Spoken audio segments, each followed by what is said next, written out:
Assalamualaikum warahmatullahi wabarakatuh. Alhamdulillah, alhamdulillahi rabbil alamin. Alhamdulillahi hamdan katsiran tayyiban mubarakan fihi. Ashhadu an la ilaha illallah wahdahu la syarika lah. Iyyahu na'budu wa iyyahu nasta'in. أشهد أن لا إله إلا الله ولي المتقين وأشهد أن محمدا عبده ورسوله صادق الوعد الأمين اللهم صل وسلم على سيدنا محمد وعلى آله وأصحابه أجمعين أما بعد أيها المسلمون اتقوا الله Ittaqullaha haqqa tuqatihi wa la tamutunna illa wa antum muslimun. Saudaraku jamaah salat Jumat yang berbahagia, seperti yang kita ketahui bersama, seperti yang kita rasakan bahwa seberapa kuat kita hanyalah manusia. Seberapa kaya raya kita saat ini, kita hanyalah manusia. Seberapa kuat tubuh kita hanya manusia biasa. Setinggi jabatan yang kita miliki saat ini, kita hanyalah manusia biasa. Sejatinya, sekuat apapun kita hanyalah manusia biasa. Manusia makhluk ciptaan Allah. Sejatinya ia tetap memiliki kelemahan. Manusia banyak kelemahan. Ada sekian hal yang kita tidak mampu untuk menghadapinya. Apakah nasib akhir kita nanti hidup dengan baik, lebih mulia, kita juga tidak tahu.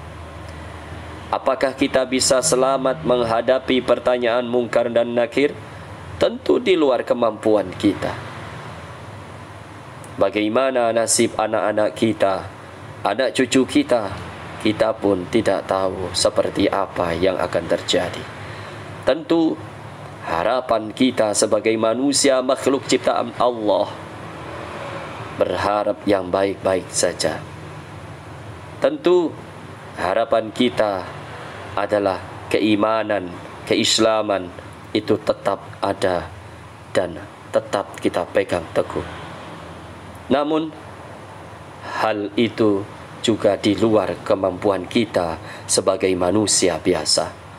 Lebih dari itu, saudaraku, sekian tahun ke depan, apakah anak-anak kita tetap menikmati negeri kita yang saat ini kita rasakan thayyibatun wa rabbul ghafur? Kerja aman, ekonomi aman, tentram, ingin sholat 5 waktu berjamaah di masjid musola, tidak ada halangan. Mau ikut ngaji, yasinan, tahlilan, atau seterusnya, justru mau hari apapun, jam berapapun, kita bisa melakukannya dengan biasa-biasa saja, tidak ada hambatan yang berarti.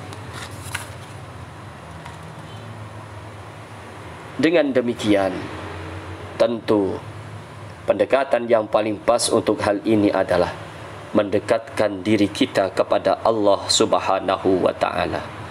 Kalau kita mendekatkan diri kita kepada sahabat kita yang saat ini kaya raya, yang berharta, kalau saat ini, bagaimana besok, 5-10 tahun lagi? Apakah teman kita masih dalam keadaan berada? Apakah teman kita yang saat ini baik tetap menjadi teman baik di kemudian hari? Maka pendekatan yang paling pas untuk hal apapun adalah mendekatkan diri kepada Allah Subhanahu wa ta'ala. Bermunajah, meminta kepada Allah Subhanahu wa ta'ala lewat doa-doa yang kita lantunkan, yang kita panjatkan, baik doa secara pribadi maupun bersama-sama. Sebab berdoa sangatlah penting untuk kita sebagai manusia biasa. ud'uni astajib lakum. Berdoalah kepadaku, pasti aku akan mengabulkan doa-doa kalian. Namun dalam kita berdoa agar diterima oleh Allah, agar diijabah oleh Allah Subhanahu wa taala, antara lain ada beberapa hal yang kita perlu perhatikan. Yang pertama adalah harus beres tentang solat fardu kita, solat 5 waktu kita. Ayyud du'ai asma' qala an-nabiyyu jawfal lailil akhiri wa dubura salawatil maktubat. Dalam riwayat Imam Tirmidzi, Rasulullah sallallahu alaihi wasallam ditanya, doa manakah yang paling didengar ya Rasulullah? Nabi menjawab, berdoa setelah separuh malam yang akhir dan berdoa setelah setiap solat fardu. Selain itu, saudaraku kaum muslimin rahimakumullah, kita juga harus makan makanan dan minuman dengan makan minum yang halal. Rasulullah bersabda, innallaha tayyibun la yaqbalu illa tayyiban. Sesungguhnya Allah ialah zat yang suci dan ia tidak menerima segala sesuatu kecuali yang suci.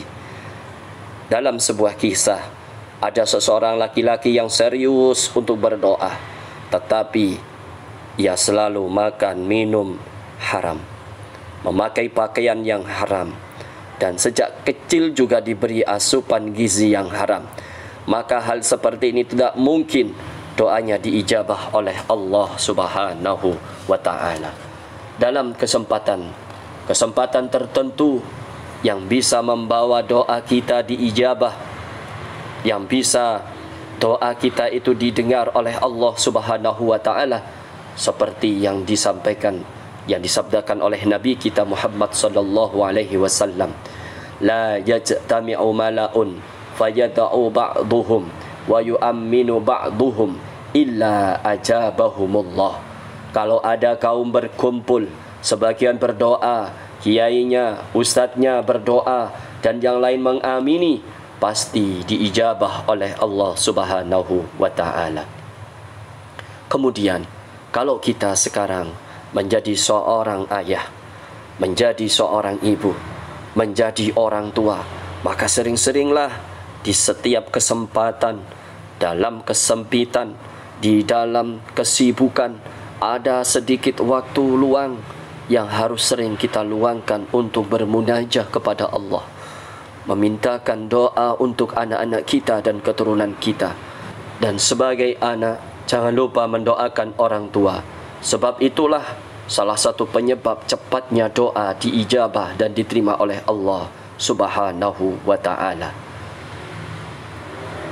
Nabi kita Muhammad sallallahu alaihi wasallam bersabda, du'aul walidi liwaladihi ka du'ain nabiyyi li ummatihi. Mustajabnya doa orang tua mendoakan anaknya seperti mustajabnya doa Nabi mendoakan umatnya. Semoga kita semuanya tergolong hamba-hamba Allah yang setiap doa munajah kebaikan kita selalu diridhoi oleh Allah Subhanahu wa ta'ala, dikabulkan oleh Allah Subhanahu wa ta'ala. Dan semoga kita semuanya selalu diberikan kemudahan, keselamatan fid dini wad dunya wal akhirah. A'udzu billahi minasy syaithanir rajim. Wal 'asri innal insana lafi khusrin illa alladhina amanu wa 'amilus salihati wa tawasaw bil haqqi wa tawasaw bis sabr.